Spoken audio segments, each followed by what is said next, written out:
Hi, so I'm going to be doing number 3, part 1 and part 2. So our first equation, we have this, and we see that these are being multiplied and this is being divided. So let's break it apart.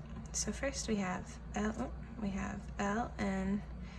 e to the second, and then we add, since these are all being multiplied, we use our addition, and then we have ln f to the third plus ln fourth root of g.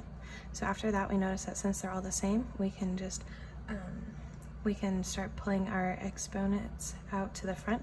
So we take this 2, we pull it out before, so we have ln 2 times e, and then we add our, you pull this 3 up to the front, plus 3 ln f. And then we pull this, since it is a fourth root, we can pull out the 1/4 ln of g. And then after, we notice that this is being divided, so we can subtract our ln of h. So we're not completely done, because this is equal to 1. It like cancels out, so then we have our 2 plus our 3 ln of f plus our 1/4 ln of g minus, since this is being divided, ln of h. So that's the answer. And then for part 2, we're gonna make it into this form.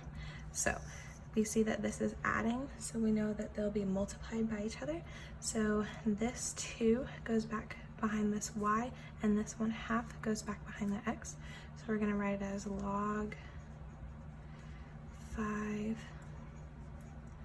y squared, and then I'm just gonna add the log 5 of x to the 1/2, but they will be multiplied. Since our bases are the same, we can write it once, so we have log 5, and then we can pull our y squared, and since they're being added, so our x to the half will be multiplied, so we'll have our x to the 1/2, but we're not quite done yet because we can simplify this 1/2 more.